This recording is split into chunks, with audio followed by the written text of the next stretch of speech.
nenek saya sudah mati. Jika saya sedekahkan bacaan Al-Mulk, adakah bacaan Al-Mulk dapat melindunginya daripada siksaan kubur? Mohon penjelasan.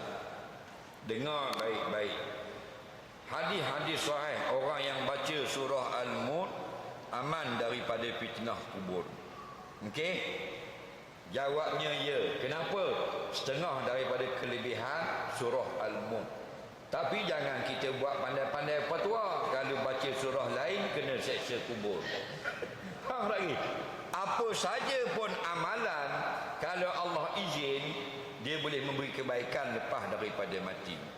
Cuma hak khususiyah disebut oleh Nabi, lebih lagi afdal kita terang, kita sebut. Contoh, kita tak baca surah Al-Mulk, kita banyak baca surah Al-Baqarah. Silakan, insya-Allah selamat dari fitnah kubur juga. Lagi. Macam diceritakan Nabi Yusuf, muka sangat cantik.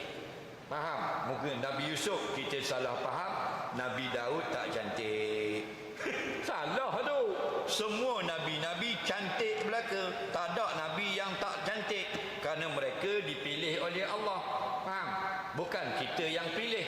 Kalau kita yang pilih, barulah ada yang cantik, ada yang tak cantik. Contoh YB. YB bukan Allah pilih, kita yang pilih. Baca ada YB yang lawa, ada yang macam perompak muka dia, ada YB yang handsome, ada yang macam asam masin, ada yang perut slim, ada perut macam badak sumbu. Faham? Kerana apa? Kerana itu kita yang pilih. Nabi Allah yang pilih. Faham? Itu maksud bila kata cerita Nabi Yusuf muka lawa, bukan Nabi lain muka tak lawa. Faham lagi? Nak khabar kelebihan Nabi Yusuf. Bila dikhabar surah Al-Mulk pelihara daripada fitnah kubur, bukan surah lain tak boleh pelihara. Faham?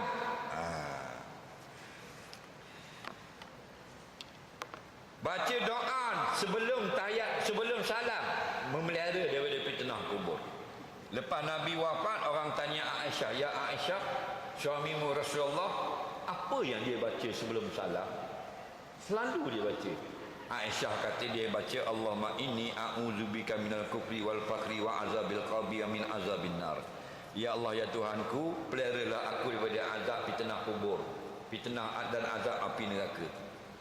Nampak? Baca waktu sebelum salam, insya-Allah terpelihara daripada fitnah kubur. Hubung silaturahim, insya-Allah selamat di alam barzah. Banyak sedekah, insya-Allah kelebihan di alam barzah. Tak?